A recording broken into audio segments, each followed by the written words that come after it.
Kakamega oye! Kenya oye! Mashujaa wetu oye! Asanteni sana. Tuwashukuru. Kwanza nikianza, gavana wa Kakamega na viongozi wote na wananchi wa Kakamega kwa kutukaribisha hapa kaunti yenu ya Kakamega. Lakini mbele ya niongee yangu machache, ningependa kuchukua fursa hii. Vile mjuavyo, tuko na mgeni Rais wa Jamhuri ya Namibia, Rais Hage Geingob, na First Lady Monica Gengos, ambao wamekuja kuungana pamoja nasi kusherehekea siku hii yetu ya mashujaa. Kama sisi, hao pia walipigania uhuru wao na pia wakapoteza watu wengi ambao pia washerehekewa kama mashujaa, ndio tuweze kukaa kama nchi ambazo zinajitawala na kuendesha mambo yao. Kwa hivyo, I would like to take this opportunity to welcome you, Your Excellency, President Geingob, to address the people assembled here at Buhungu Stadium for our Mashujaa Day celebrations. Welcome.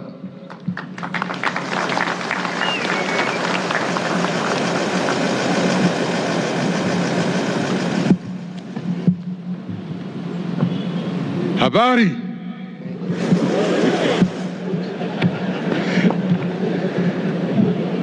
My aim was to bring greetings, but after what I have seen here, I'm touched.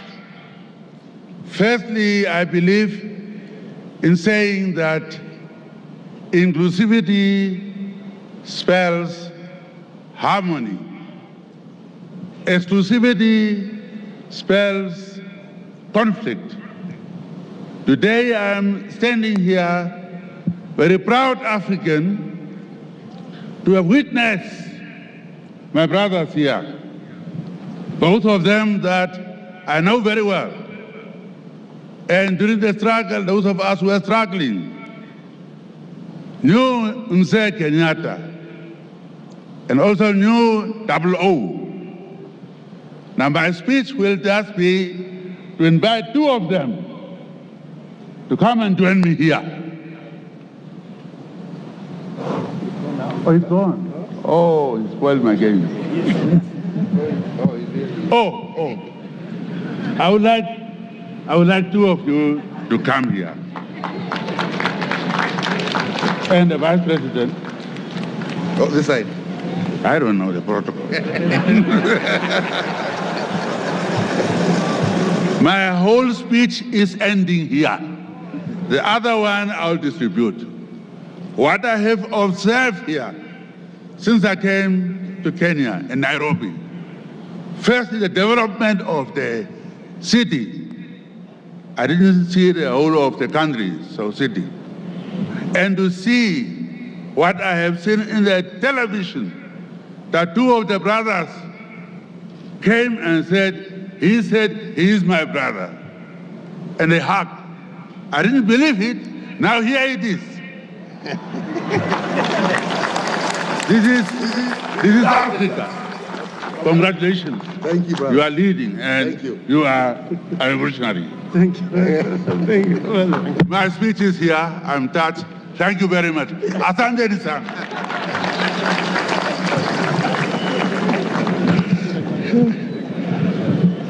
Thank you very much, Your Excellency. And once again, welcome to Kenya. Wenzetu, mtanikubali nisome machache ile niko naye kwa Kizungu, alafu tutabonga kidogo baadaye. Your Excellency Hage Geingob, President of the Republic of Namibia, Your Excellency Monica Gengos, First Lady of the Republic of Namibia, Governor Oparanya, fellow governors from neighboring counties, all distinguished ladies and gentlemen.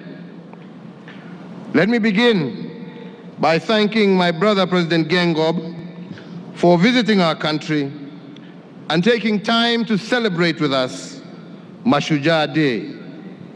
We welcome you to Western Kenya, and it is my great pleasure to be with you today as we mark Mashujaa Day, a national day to reflect upon, appreciate, and celebrate Kenya's sung and unsung heroes and heroines. I am also delighted to deliver my 6th Mashujaa Day address at this venue in Kakamega County. Uhuru Stadium was recently renovated by the county government of Kakamega to the standards we are enjoying today. It is slated for expansion, and indeed it stands as a proud testimony of the benefits of devolution. Hongera, Governor Oparanya, na tutaungana pamoja tuone vile tutasaidiana mpaka tuwe na stadium ambayo inalingana na zingine dunia mzima. Mashujaa Day has been with us since the dawn of our republic.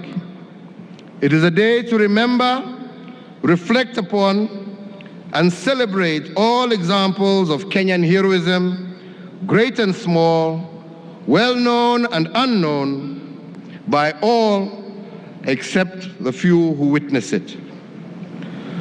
To those men and women whose efforts and sacrifices gifted us independence from colonial rule and imperialism, and those who advanced the cause of democracy, and those who upheld the rule of law, on behalf of the entire nation, I express our eternal gratitude. Fellow Kenyans, Kenyan heroes whose acts of sacrifice, service, and generosity for the sake of others reminds us again and again what is best in our nation and humanity.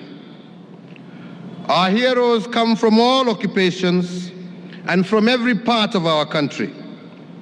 But among the greatest of our heroes and heroines are those who run towards danger while most of us flee it. Our men and women in uniform. The Kenya Defense Forces are serving us bravely in Somalia as part of an African Union force that is fighting terrorism in order to bring peace to our region. We recognize the hardships of war and the sacrifices in blood and life that they have made, and indeed we thank them for their service. We are staying the course in Somalia alongside our region and the international community because we know that as long as Somalia is under the assault of terrorism, Kenya will not be safe. We also celebrate the men and women of the National Police Service who often undertake their duty at great personal risk. Among them are the brave officers who are protecting villages and border towns from brutal criminality. We thank them and recognize that we must improve their conditions of service if our gratitude as a nation is to take concrete shape. And it is for this reason that my administration has undertaken the boldest police reforms in a generation.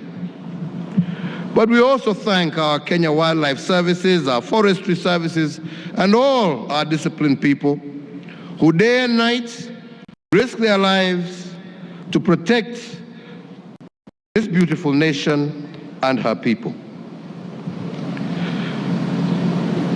For the men and women who are lured into terrorism against our people and our nation, I advise them to read the history of Kenyans, who understand that Kenya cannot be defeated because her children fought hard for our freedom.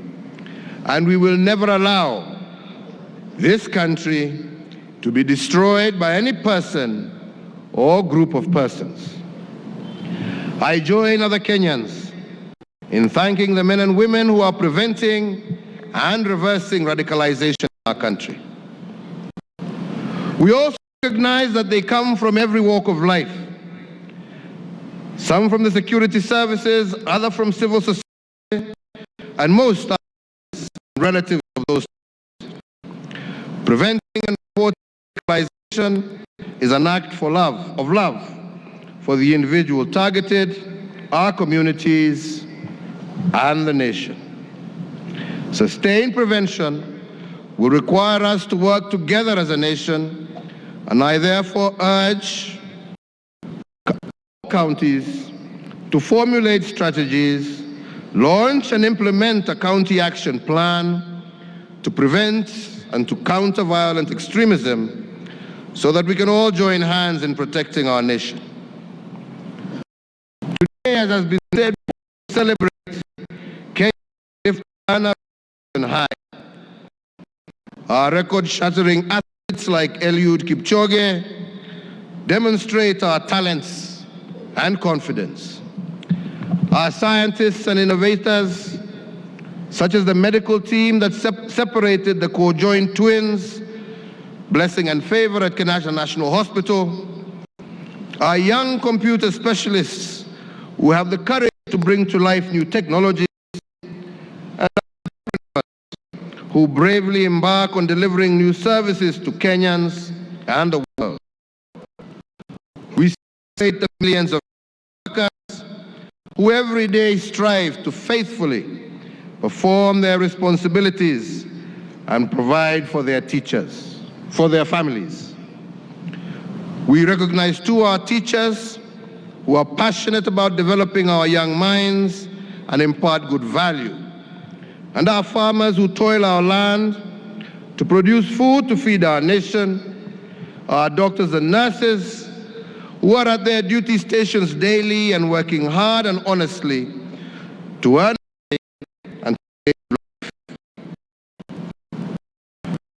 But also recognize that we also need heroes, that every one of us can be a shuja.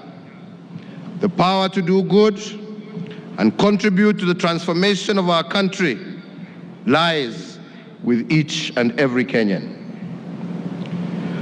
My fellow Kenyans, I am often asked why at every gathering and in every speech I give, I always talk about the need to fight corruption and impunity.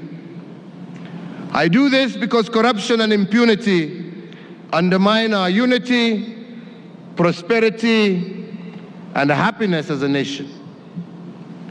Every country that has developed into prosperity has had a dedicated and effective public service that is trusted by its citizens. The public service has helped build and regulate new markets that attract investments and create jobs.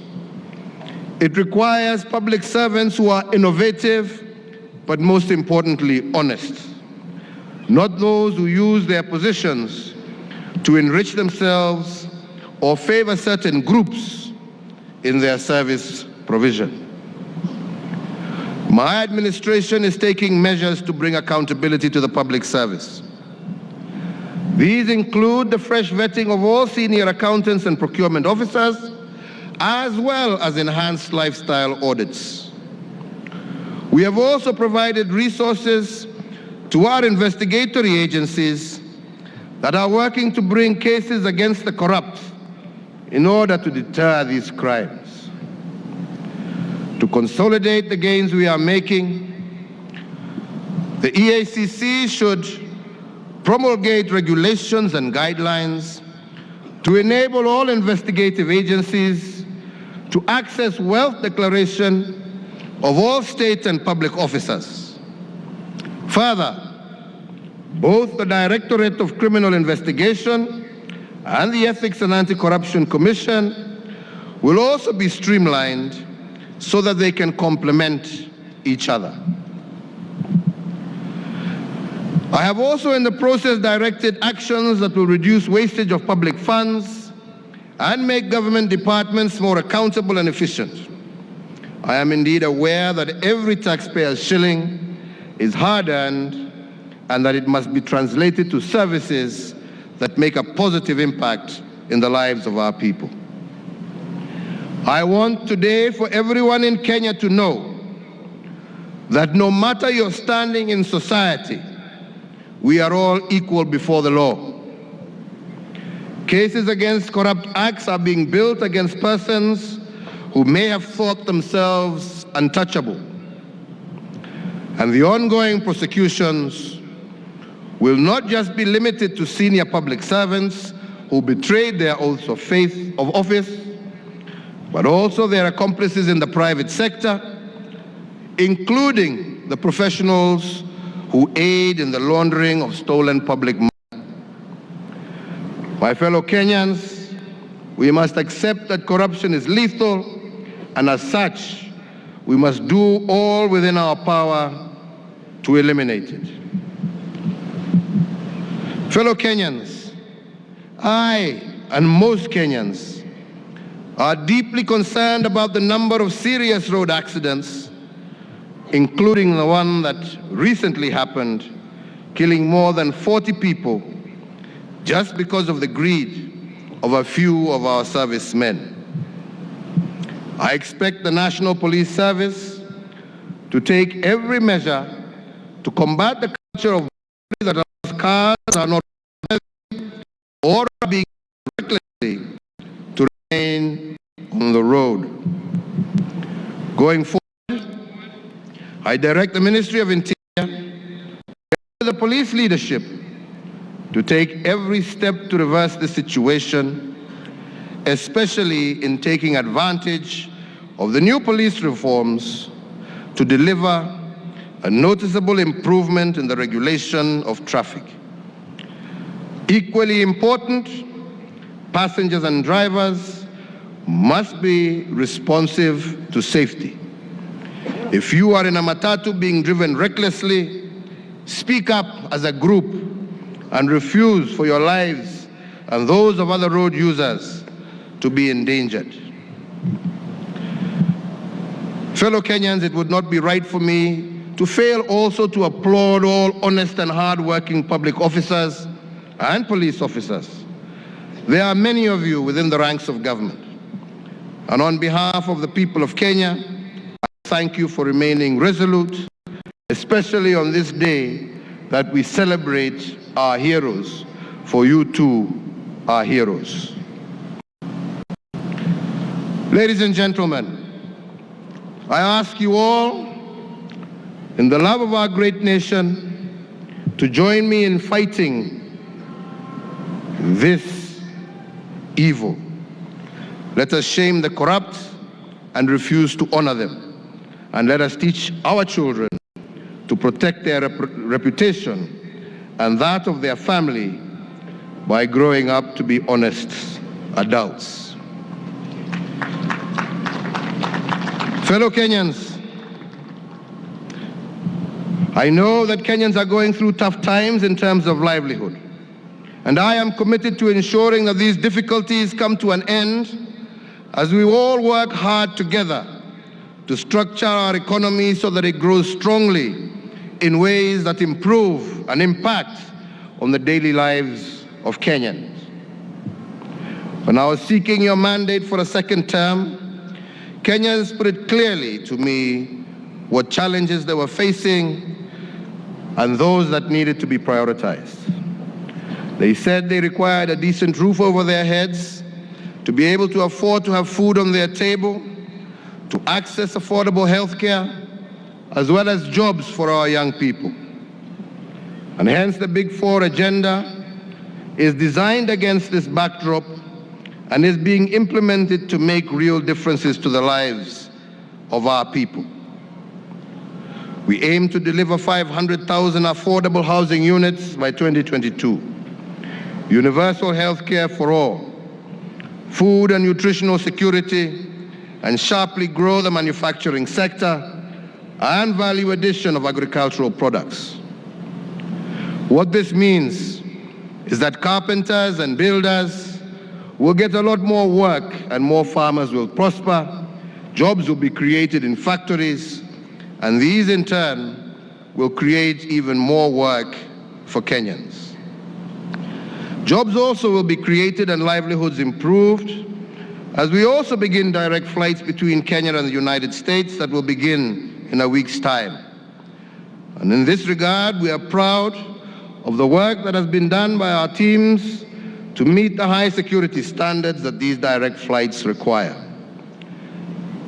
There will now be more tourists, more investment, and a greater flow of goods. Most Kenyans may never take the flights, but millions of us will have more money in our pockets because of the opportunities arising from that connectivity.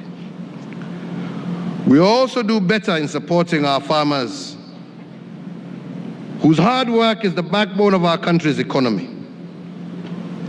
We must reduce costs of production and ensure that they receive timely payments. Here in Western Kenya, my administration has consistently focused on supporting sugar farming and production. And really, it is not acceptable that cane factories have been collecting cane from farmers and not paying for it, while we know very well that the demand for sugar has been on the rise. After discussions with leaders, today, I directed the Ministry of Agriculture and the National Treasury to immediately put in place a framework to pay sugarcane farmers, but after auditing the 2.6 billion Kenya shillings, which is the outstanding amount owed to them by public sugar factories. Na hiyo pesa ilipwe mkulima, isilipwe watu ambao wataenda kuingiza pesa hiyo kwa mifuko yao. Hii ni pesa ya mkulima.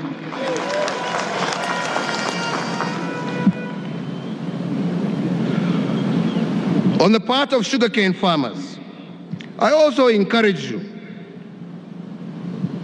all of you, to sell your produce to the factories that are well run and who pay on time. Selling to the informal markets is undermining the farmers' incomes and reversing the development of a proper sugar industry. Having said that, the factories that are not paying farmers promptly need to step up seriously to meeting their obligations in a timely and convenient manner. I need not tell you how important sugarcane is for the farmers and families in this region, nor that they have recently been unable to receive payments. Farmers who have labored long and hard. And that is why I instructed that a task force be established, chaired by the Cabinet Secretary for Agriculture and Governor Wycliffe Oparanya, to report within the month with the recommendations for restructuring this industry. Furthermore, we cannot overemphasize the importance of maize in our country. So we will make sure that our farmers are paid. And again, I also direct that a second task force be constituted, again by the CS Agriculture and Governors Patrick Kahemba and Jackson Mandago, to look into bringing a lasting solution to maize farming in our country. Cotton farming was once a major source of income and livelihood for many people in this region. And as such, I have instructed the Ministry of Health, Agriculture, Trade, Industry, and Cooperatives to work together and come up with a quick mechanism to revive the production of cotton, including the possibility of farming BT cotton, which we need. Fellow Kenyans, we must heal ourselves of the culture of permanent and negative politics that is corroding the unity of Kenya and the hope of Kenyans. Every day, we are given reasons, trumpeted from media and political platforms, to doubt the goodness and direction of our nation. Thankfully, we are also blessed with heroes among us who refuse to glorify hopelessness. They are driven by a hope that they can make a difference. They step up in that faith and by their actions make a great difference. It is not in the light